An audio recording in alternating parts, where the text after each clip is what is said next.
Excuse the technical difficulties. Now you get closer. Can you guys all hear me? Better. Doesn't want to stay. Just talk. Okay. Just talk. I'm good at projecting. Treating my mom. I learned how to talk loud. So thanks, Mom, for the introduction, and thanks to Chris and Rob for doing everything they did. That's hard to follow. It really is. Very hair. So I agreed to do this a couple of months ago, and I didn't really realize what an undertaking it was at the time. Thank you. Okay, can you hear me? Yeah. Just hold it. There you go. Okay. There you go. There you go. Okay. Now I can move. Oh, that's awkward. Pace can be awkward. Okay. Anyway, so I agreed to do this a couple of months ago because no one else really wanted to, and I didn't understand why until I started trying to write this thing down. And so I said to my mom and Debbie, yeah, I'll get up and say a few words about my good old grandpa and do his honor and whatnot. And then I couldn't do it. There aren't words to sum up 80 years of life dedicated to others. I could try, but I knew I was going to fail. And so for a little while, I kind of gave up. And I thought even harder, and I knew that that's not the way Grandpa raised us all to be. I couldn't just give up and not say anything. So I started thinking, and I tried a few different things. And first, I wanted to show you all a bunch of statistics and figures to prove that turning 80 is an impressive milestone, which it really is. I mean, in the realm of human existence, not many people grew to be 80, but that's boring. And after that, I wanted to email out a survey to everyone to assess the impact that Darr has had on everybody over the years.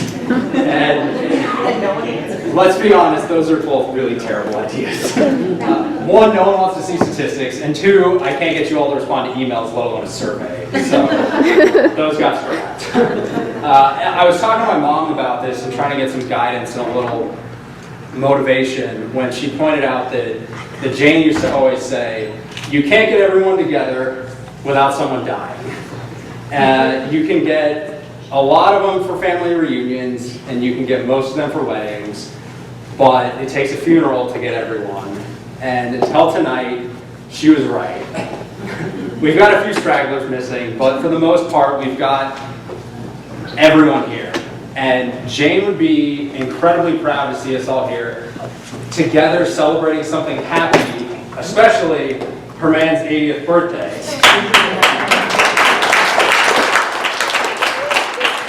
So, in that realization, it hit me that the right thing to do isn't to try and properly sum up Darr's life, even though my mom kind of misled you and said I was going to do that.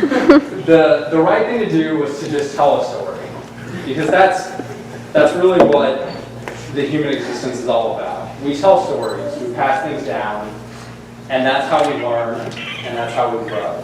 And so tonight, I'm going to tell you all a story about two kids who fell in love, built a life, and showed us all how to be decent. Light. Okay, there we go. On September 2nd, 1933, Darr John was born to Lawrence and Mildred John in Arcadia, Nebraska. Like most kids who grew up during the Depression, Darr grew up working. He and his brother Dale did everything. They cleaned pens, they baled hay, they collected bottles. Virtually any chore you could imagine helped ends meet when times were really tough. When Darr and Dale were teenagers, they played a primary role in raising their younger sisters, Doris and Dolores. Picture here looking incredibly grumpy. There's Darr looking a lot like me. But anyway, at this point, Darr realized that he could babysit the neighbor kids and make a little extra money. Now, most teenage boys won't be caught dead changing diapers, might some did. But Darr, on the other hand, wouldn't be caught dead slacking off on the job. And changing diapers was just part of that job.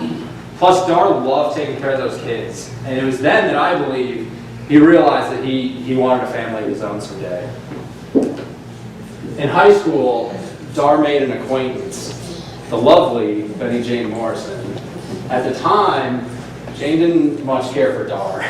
Jane was kind of a fun-loving girl who enjoyed cruising around town with her friends and doing her thing. And Darr worked kind of tirelessly through high school to make sure that his family would be okay. And so in 1951, they both graduated and parted ways. Jane learned how to fly, and Darr joined the Coast Guard, looking rather handsome in this photo. In the Coast Guard, so Darr went to boot camp in Alameda, California for a couple of months, but he spent the rest of his time in the Coast Guard stationed in Sheboygan, Michigan, where he worked aboard these great big ships that he told me about when I was a little kid. They patrolled the Great Lakes, and there was an icebreaker, I believe. When the lakes freeze over, they break the ice. Anyway, when Darr was aboard ship, he learned how to fix machinery, and he developed some of his skills as a mechanic. More importantly, he made some lifelong friends who would take him out at night and teach him how to cut loose and party a little bit. I know for a fact that he still sees some of these guys every couple of years. And after, 62 years, that's a pretty big deal. When Darr got back from the service, he fortuitously ran into Jane again.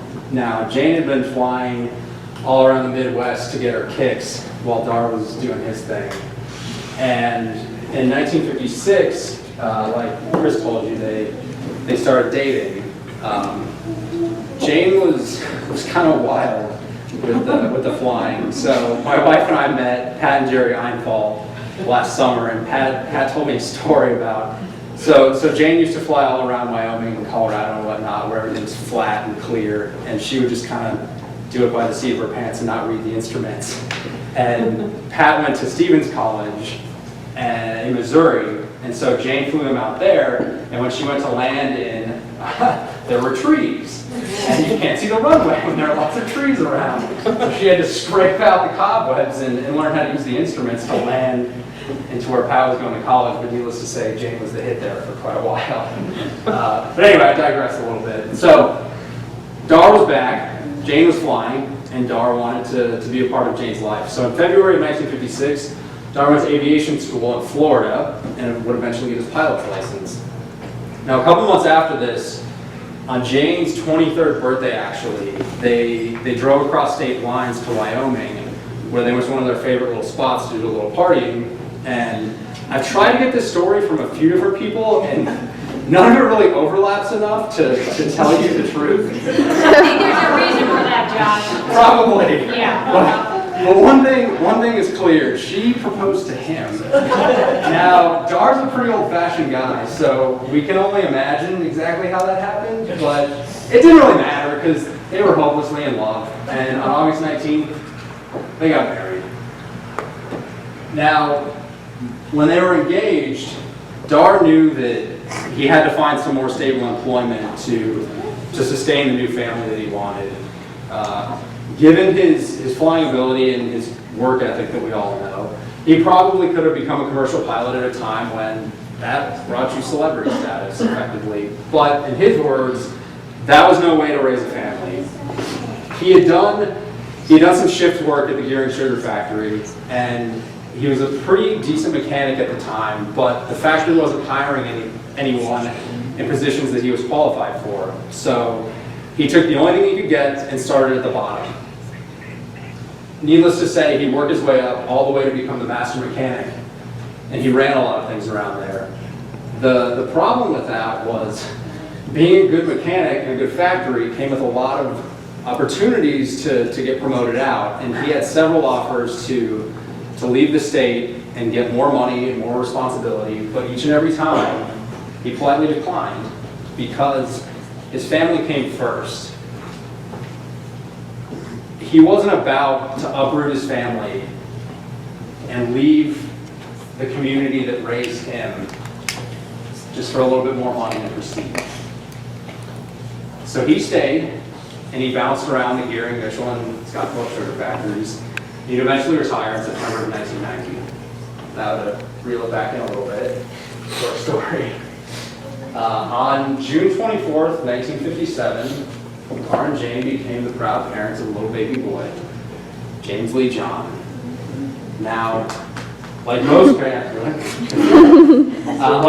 like most new parents, they were a little poor, a little scared, but really, really happy. They would go on to love that boy unconditionally, through thick and thin.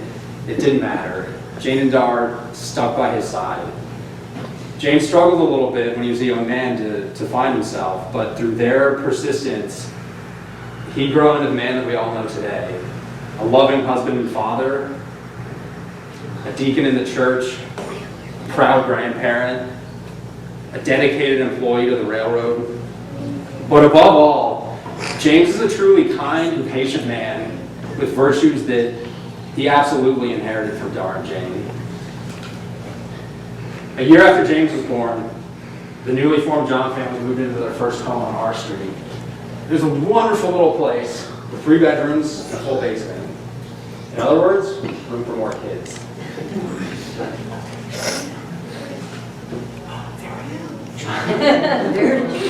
On July 5th, 1959, Darr and Jane welcomed their first daughter, Judy Jane John. Judy's arguably the most agreeable of the John girls. Judy's dedicated her life to taking care of the sick and disabled and mentoring kids at the Scottsbluff High School. She's coached volleyball and swim for more than 20 years, and if any of you have had the privilege of seeing her interact with those kids, you get it. She has a huge impact on their lives, and there are dozens of them that have gone on to grow up and be great members of society. Now at this point, they had a boy and a girl, but a little more space. So, on February 19th, 1961, the world welcomed my mom, Brienne John, not EmBree.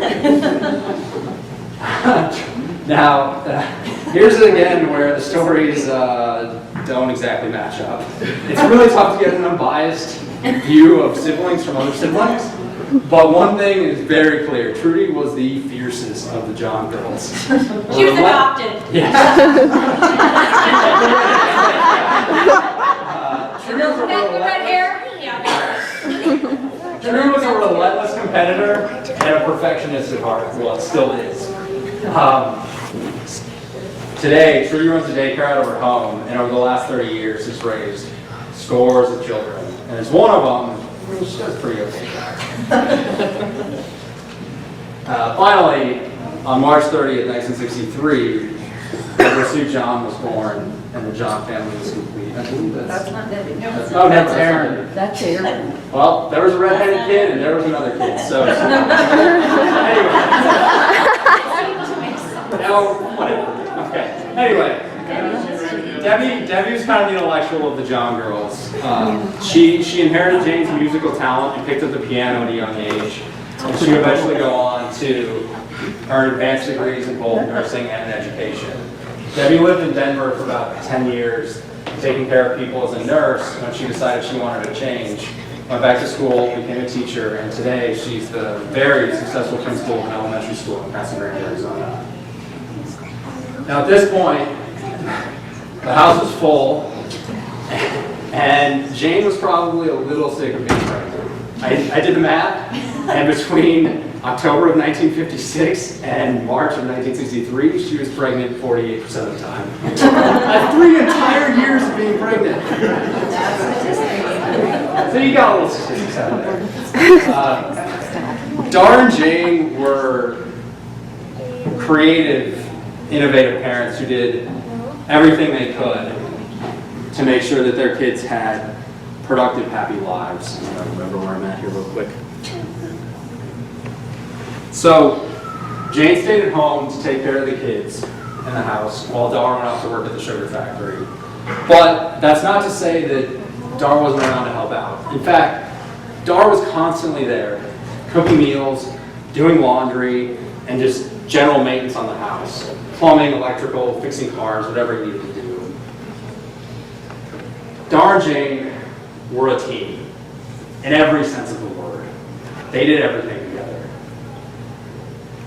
One of their favorite things to do, they would alternate getting the kids ready for bed. They would give them baths and tuck them in. And one of Darr's favorite things to do was to sing them all songs. I think I got some of these songs. Home on the Range was a good one.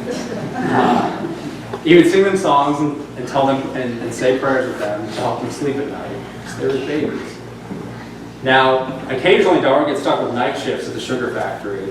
And when that happened, Jane would stay up late and she'd cook him bacon and eggs at 10 p.m. so that he could go to work feeling like it was kind of morning.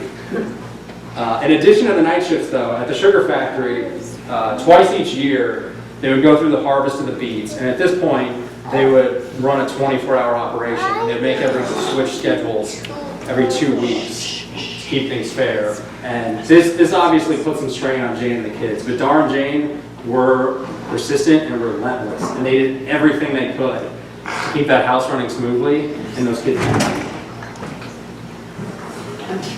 Darr and Jane knew how to have fun. As you can see, I don't know who this kid is, but That's Judy. Judy, there we go. Darr and Jane knew how to have fun. But they knew how important it was to instill a sense of responsibility and hard work in their kids. So when James was old enough, Darr and Jane would stay up late on Friday nights popping popcorn over the stove, which some of you know takes hours. They'd pop it, bag it, staple the bags, put it all together. They'd also pick up some ice cream bars and peanuts so that James could go to the Morrison family sale barn the next morning and sell them all to the farmers. And James did pretty well for himself back then, but he would eventually start playing football in 7th grade. And at that point, it was time to pass the business down to another sibling, and that's when Trudy picked it up. Now, the salty old farmers would like to make fun of the little redhead girl and ask her when her brother was coming back. But as most of you know, Trudy doesn't take crap from anybody. So she stuck with it, and she did pretty well with that too. And today, she pops popcorn for all of her friends in these beanbag-sized bags that some of you have been lucky enough to pick up along the way. But she doesn't charge for it, she just gives it away because that's who she is. The John family loved the outdoors. I have no idea what's going on in this picture, but I really love it. So when the kids were in middle school, Darr and his brother Dale, they deconstructed an old barn and used the lumber to build a cabin off the shores of Lake Minnetonka. This was a huge family affair. The kids were armed with tasks of hauling lumber and pulling weeds and clearing off the land while the guys built this thing from the ground up piece by piece. And at that time, most women would have been okay just sitting in the shade supervising, but not Jane. Her and Darr were a unit. They were inseparable, and she stuck by him and made sure that thing got built properly. The respective John families loved that cabin in that lane. They would spend endless summers out there being filthy and dirty and disgusting. And one time Trudy stepped in a giant hornet's nest and Darr had to spend all afternoon picking hornets out of her socks. Yellow jackets or something, whatever. They're insects with stingers. But Darr's co-pilot Jane would drive that boat around the lake for hours on end so that those kids could learn how to water ski. The lake was kind of a haven for the two John families to relax, slow down, and spend time together like they couldn't at home. In addition to their summer recreation, all four of the kids loved to compete in a variety of sports. And no matter what it was, no matter what his schedules were, Darr always made time to be available to coach, whether it was James's baseball team, Trudy's softball team, Debbie's basketball team, or Judy's volleyball. He's always there. And Darr and Jane also were very careful to save enough money so that the girls could do gymnastics and dance. As you can imagine, a family of 6 living on one income, money was a little tight. But they did what they could to make make things work. Vacations were few and far between, and eating out was a treat. So Darr and Jane didn't have a lot of date nights. But what they did have is each other. They played games, and they took care of each other. And that's how they nurtured their relationship. The Morrisons were big card players. They loved to play bridge, and Darr wasn't all that into it. But he figured it out, and he got pretty good. And above all, Jane had a bridge partner, and Darr got to spend time with his best friend. Aside from bridge, they both truly loved frustration. They were fierce board game players. I've heard many stories of them breaking out the frustration board on Friday and Saturday nights to just throw fire on the rivalry with the Andersons. And Darr would yell and scream and get excited to wake up all four kids, and they would have to pretend that they were still asleep because they didn't want them to know that they were awake. Now, in addition to the games, Darr and Jane, you'd rarely see either one of them taking a sick day. But when times got tough, you couldn't break them apart. In 1986, Darr fell seriously ill with some stomach problems, and in his usual fashion, he tried to stick it out at home, but eventually he'd be hospitalized. And he went through some major exploratory surgery, racked up over 25 days in a hospital bed before they finally released him. And the important piece of this is that recovery was grueling and messy, but Jane was there. She never left. In addition to that, in 2001, Jane's troubles with emphysema had kind of gotten bad. She was on oxygen, and at that point, Darr became her primary caretaker. He'd maintain her oxygen tanks, cook her meals, and he'd even bathe her when she was too sick to do so herself. It didn't matter what happened with them. They were a team, like I said, in every sense. Now, the last thing that I'll say about Darr and Jane's parents before I move on was actually a story that my mom told me when I was getting this all together. So when the girls were in middle school and high school, they played for these traveling softball teams. They'd go around Wyoming, Colorado, etc., playing these tournaments. And Darr and Jane would always do their best to make it out to these tournaments, to make sure that the kids were taken care of and fed and happy. And Jane would scream her lungs out and beat on the person's leg next to her. But anyway, on one particularly hot and disgusting day, the Taylor Tots had a tournament in Crete, Nebraska, and Darr and Jane made it out. And the Taylor Tots actually made it to the championship round that night. Darr and Jane had agreed to buy the whole team dinner because that's just who they were. And by the time the final game ended, everything in the little town was closed. So Jane stayed back with this army of starving, exhausted teenage girls, while Darr drove several towns over to the nearest pizza joint to pick up 8, 10, 12, whatever, how many pizzas to feed the whole team and the coaching staff. Now, the best part of the story is that he drove all the way back on the hottest, humidest day of the year with the heat cranked up in the car all the way so that the food would stay hot. It didn't matter that he was hot and uncomfortable as well, because those girls were going to get a hot meal even if it killed them. And it probably almost did. Now, Darr and Jane were great parents in every sense of the word. They were always careful to never raise their voices or fight in front of the kids. They had their disagreements, but they were great at putting aside their emotions and coming to a compromise so that everyone left happy, satisfied. The kids would eventually grow up, move out, start families of their own. On February 27, 1979, Jane and Darr welcomed their first grandchild into the world. James and Chris John had their son, Travis James John. Not long after that, no idea. Not long after that, Darr and Jane celebrated their first granddaughter. When Chris and James had their second child, on November 2nd, 1983, Jennifer Lynn John. Soon after that, my parents, Sheree and Steve EmBree, got married and started their family. On March 13th, 1985, my sister, Lindsay Jane EmBree, was born in Mesa, Arizona. Lindsay thought that was kind of scary too, that he'd ride around with her on the shoulders and all. That seems like something I would do. And last but not least, on August 14th, 1987, I, Joshua Darr EmBree, was born.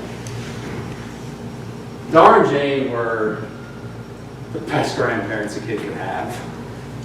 Every time they came to town, we couldn't contain our excitement.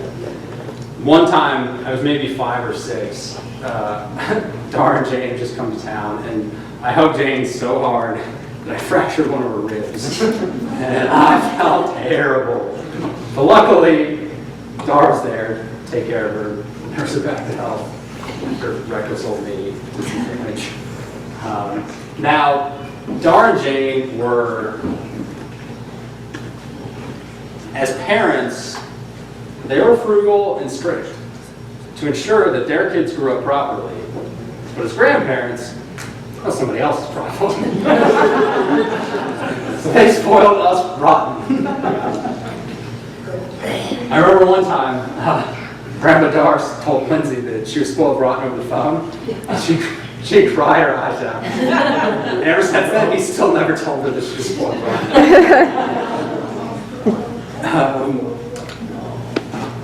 In 1998, Darr and Jane purchased a plot of land in Arizona City so that they could build a retirement home and be closer to those of us in Arizona. While they waited for the foundation and the frame to be put up, they stayed with us on a little mattress on the floor in our game room. And Lindsay and I always gave up our beds to them, but in their usual selfless fashion, they didn't want to disrupt our lives. But we were ecstatic because we got to hang out with our grandparents for a couple of months. But anyway, when they finally got the foundation up, they moved into this little trailer behind the house that they aptly called their honeymoon trailer. I think that was because it reminded them of the tiny little house they lived in before they moved into the one on our street in their first year of marriage.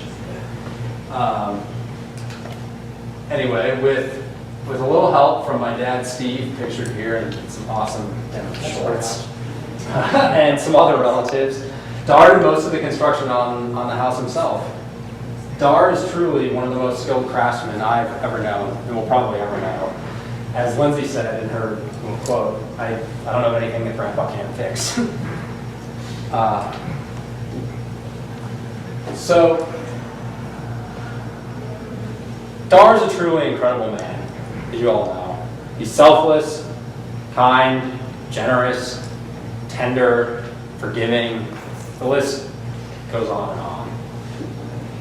But above all, his love for her, and vice versa, is something that's going to live on in all of us forever. And it's our duty to make sure that the example that they set and the love that they had gets passed down. True love is not about greeting cards or a big house in the suburbs. True love is messy. True love is about being unselfish when it's really hard. True love is about showing up each and every day, especially when that person needs you most. But true love is also about being playful and staying young. Even after 47 years of marriage, he never stopped holding her hand or opening her door. She was his sweetheart. She took his breath away, and he made her feel safe.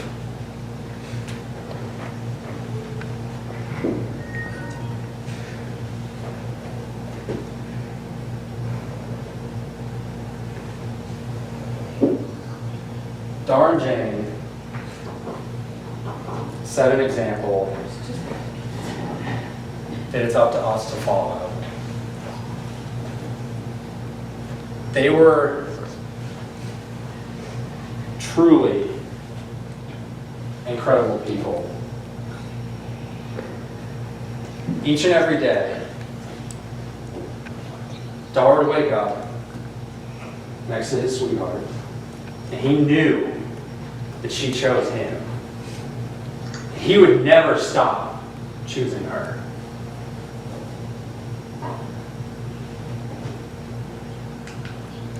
I put this last slide here to remind myself to say thank you, because in life, you don't get many chances to do things right. But with Darr and Jane, nobody's counting how many chances they got, because they nailed it. They had everything and so much more. And it's not like in 1956 they sat down and said, let's do something great together. No. They were just two kids who fell in love, built a family, and showed us all how to be decent. So I take what you guys did and the way you lived, and I promise to do my best to live the next, hopefully, 80 years of my life trying to recreate that. And so the last little bit of this is something that my wife Carolyn and I worked on as just a little birthday present. Yes. So with that, happy birthday, Grandpa.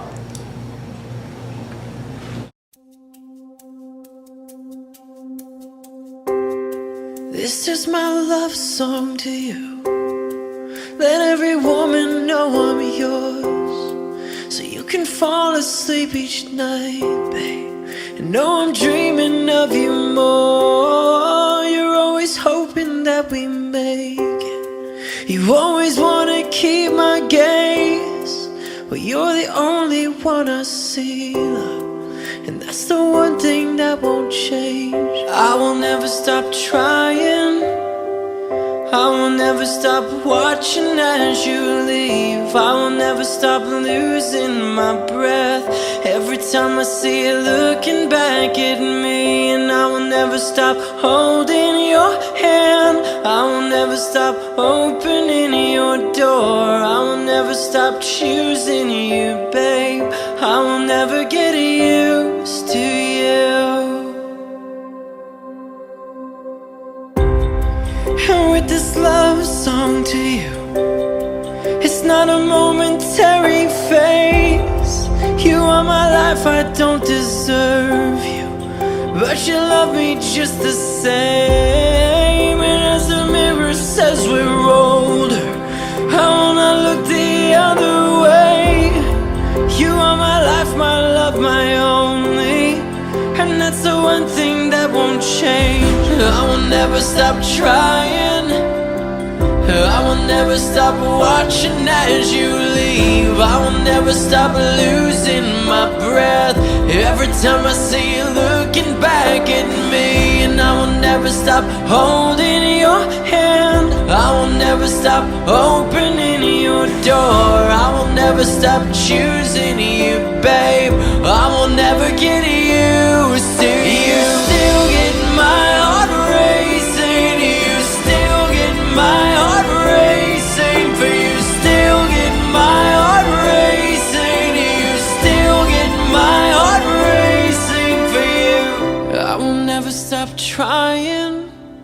I will never stop watching as you leave. I will never stop losing my breath every time I see you looking back at me. And I will never stop holding your hand.